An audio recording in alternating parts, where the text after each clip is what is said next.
Hey guys, this is Connor O'Flynn, and this is the Con Solo podcast. I want to talk a little bit about corrective exercises today, and specifically why corrective exercises probably won't fix your problem, your issue, your pain, your injury, whatever you may be dealing with right now. Corrective exercises have become really popular in the last few years. Correctives basically refer to anything that you would have normally seen in a physio clinic, in a rehab setting, exercises with foo-foo super light bands intended for elderly people or people coming back from surgery, being applied to kind of obscure specific movements.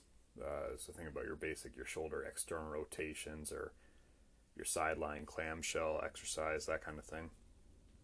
Really specific movements with really specific goals and intended to kind of bring up a person or a tissue to a really base level of fitness or structural integrity. So correctives can apply to just about any exercise, and that's a matter for another discussion another day. But because these things were showing up more and more in the clinic in recent years, as opposed to physios just doing an ultrasound or stim or whatever else they might do where they don't have to do any work, people just started ripping off or taking these exercises from the clinic or Googling, shoulder rehab exercises, and when they have shoulder pain, and just kind of taking them to the gym and just shotgun approaching their correctives. Like, oh, my shoulder hurts when I do a red press, so I will Google shoulder press corrective exercises or physio exercises, and then I'll just do those, and hopefully that fixes my problem. That's the way most of these things are applied, but in the odd case, someone does actually go to the clinic and they actually get guidance from a physio or a manual osteopath like myself, or a chiro, or some other kind of health professional. Even in those cases, even when you're getting a corrective exercise from a health professional, I'm still going to make the argument that this is not going to fix your problem. And I'm going to put an asterisk in there and just say it's not going to fix your problem if that's your sole approach. And here's why. It's very obvious right from the outset that the corrective itself is not addressing the root cause of this problem. And you may argue that, you may say, well, the corrective exercise is meant to target the corrective is meant to target my rotator cuff or my supraspinatus, or whatever has been identified as the root cause of the problem. The problem with that is that the tissue itself is not the root cause of your issue. Maybe that tissue is the thing that's most responsible for causing pain in this moment, or discomfort, or weakness, or instability, or whatever the issue really may be. Maybe that tissue is causing that problem in this moment.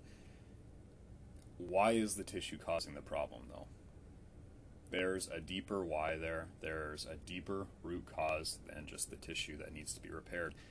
And if you don't address that, then we're just kind of missing the point. You're going to spin yourself in a circle, and you'll be back in the same exact boat a few years later.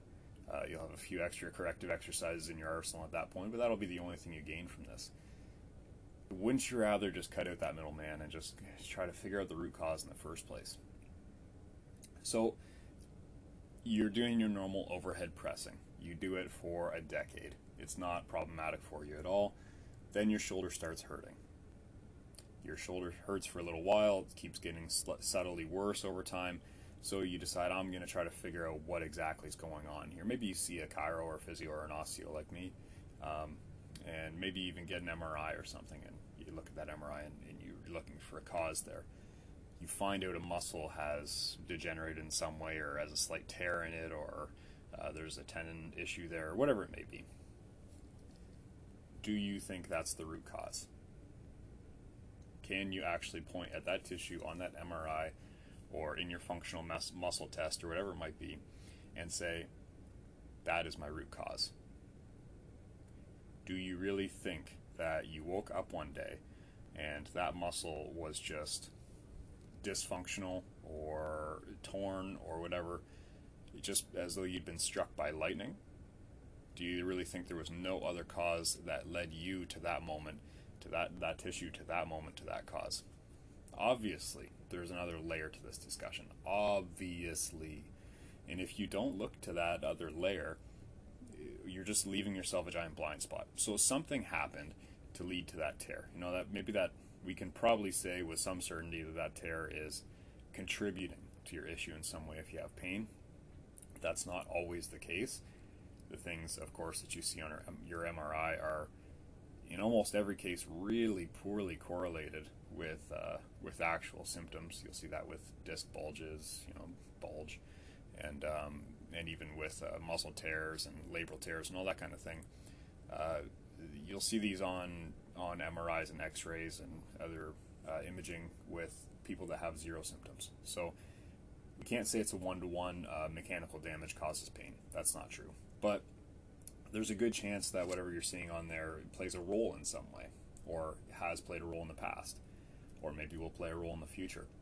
Now, the real root cause is you have to try to ask why that thing is there in the first place, and then how it's affecting you in the real world. The root cause we want is that original why. Why did this pain start now? Why is it bothering you when you do more weight, or why is it bothering you when you do more volume or something like that? Those are the whys we care about.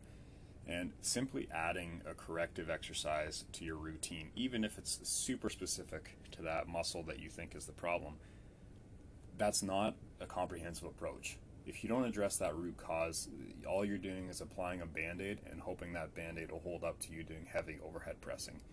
And that just sounds like a really bad idea anyway, slice it. So before you go ahead and just research all the correctives you want, or go to your physio or your chiro or your osteo to get more corrective exercises, think about whether or not you're addressing what actually happened in the first place. And I want you to keep an open mind about this too. You might think that what you need to address in the first place is the condition of that muscle. Maybe there's a tear in that muscle. Maybe you think that's the root cause of your problem. But go one step deeper. Why is that there? This quickly becomes, the next logical step is to kind of look at your lifting technique. If you're doing overhead presses with a barbell, is your right shoulder doing something different from your left? Are there obvious technical flaws that you can change that may have predisposed you to this injury? Those are good questions to ask. And a lot of people will get to those questions, right? If you have pain, or if you have aches or discomfort or weakness on one side, a lot of people can get to those questions. That's a fairly obvious route to go. Go further though. You have to get into some of the more, they're more quantifiable things, even though they're less frequently attributed or symptoms are less frequently attributed to these things. But look at your training volume. Look at your training intensity. If you don't track these things, you should start there. You should start with tracking them. What I mean by volume, you can count volume in different ways. Hard sets per week, total poundage per week, poundage per session, that kind of thing.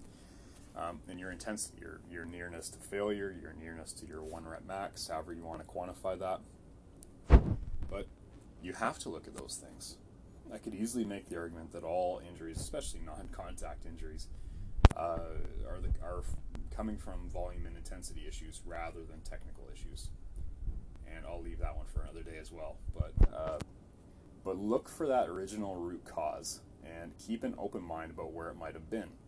If you have a good training log and you have you keep a journal, or you log your food or something like that, don't be surprised if you look back and you see that there was a whole month where you ate like crap because you were overworked and exhausted, and because of that you were sleeping like crap for a whole month, and then your shoulder started hurting towards the end of that month. That frequently happens in the clinic. When I run back to the kind of origins of pain with people as I sit down with them for the first time, we frequently get to that point. When did this start happening? I wasn't doing anything else different. I had my same workout routine, my same physical exercise, everything. But my mother had just passed away, and I was super stressed, and I had exams coming up, and I missed a payment on my mortgage, and all these other things. And that is when the pain started. Do you think that's a coincidence? Like that you're under recovered and you're trying to continue to do the same thing that you've always been doing. And in that case, maybe your training volume and your training intensity didn't increase, but the relative increase or the relative intensity based on your preparedness that day was different. So if something like that happened, the problem was not the absence of a special corrective exercise. That's obviously not the problem. The real problem was that you weren't prepared to recover from the work you were trying to put your body through. So that's kind of the way you have to look at that. Now, the other problem with our corrective being used as a cure-all is it's not specific. It's specific to what it's supposed to do, but it's not specific to what you want to do. If you're doing a shoulder external rotation or a clamshell, it's a really specific movement. It's meant to achieve a very specific thing, but it looks nothing like a squat. It looks nothing like an overhead press. And do you want to do clamshells the rest of your life, or do you want to get back to doing squats and running and that kind of thing? Those are different movement patterns. The reason we use these correctives is they're very, very simple movement patterns. It's easy for you to coordinate. So when you have a movement issue and you have a specific muscle weakness or instability or whatever it may be, if I give you a clamshell, chances are you'll be able to figure out how to do that clamshell without hurting anything. You'll be able to do it while contracting your glutes the right way, and you'll be successful with it. And the goal of this is to eventually graduate to something a little more complex. Corrective is not there as a cure-all. The corrective is there as kind of a means of transition. So once you can get a good glute pump out of your clamshell and you can get some strength going with that, do you think that's just going to automatically carry over to your 400-pound squat? Like if glute medius contribution on your squat is the problem, if that's what you've identified as your problem, and you do enough clamshells, do you think glute medius is all of a sudden just going to show up in your squat? It might, maybe, could happen, but it might not. And you got to be prepared for both of those. Personally, I see it not just transfer over like that in most cases, because the squat is a complicated movement. The overhead press is a complicated compound movement. There are a lot of moving parts there, a lot of muscles contributing, and so the entire body's working on that. And if you're just trying to activate a muscle and hope that that activation carries over to your working sets, that's just foolish. It's just you're just wishful thinking at that point.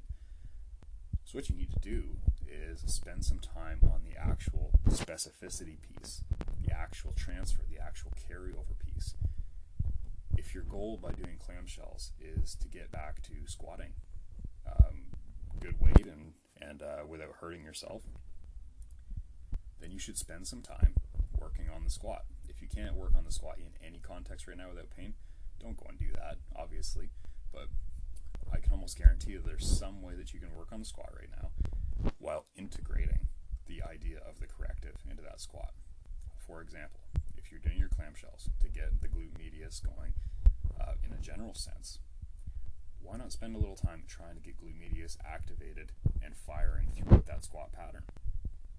Why not go through the squat pattern and try to figure out if you can keep glute medius contracted the whole time, or if you can't, why not? Where is it disappearing? Where is that contraction leaving you?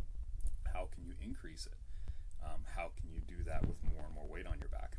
And when you start playing with this, you'll find the reason that the corrective isn't the cure-all, and that's because you might be able to keep glute medius contraction in your squat perfect up until you get 100 pounds in the bar, and then all of a sudden it's not as strong. And then you get 200 pounds in the bar and you feel like you can't contract that muscle consciously at all anymore. And then you get 300 pounds in the bar and you have zero control over keeping your pelvis level in the squat and that hip shift that you've been trying to correct. So the corrective is not a strong enough input to change that strong, complex movement pattern. Not on its own. You have to have some other some other more specific intervention there that actually stands a chance of changing this. Because if you have any strength at all in a complicated movement or a complex movement pattern like a squat, you're strong in that movement pattern at all. Do you think a little band exercise is going to be enough to radically change the way you do that? Probably not. Okay, you're going to have to spend some time on that. So don't just assume that correctives will fix everything. We want correctives too. Obviously, I want them to work. It's the same thing with dietary supplements. I wish every dietary supplement worked. I wish it did exactly what it says on the bottle. Oh man, I wish that. But they don't.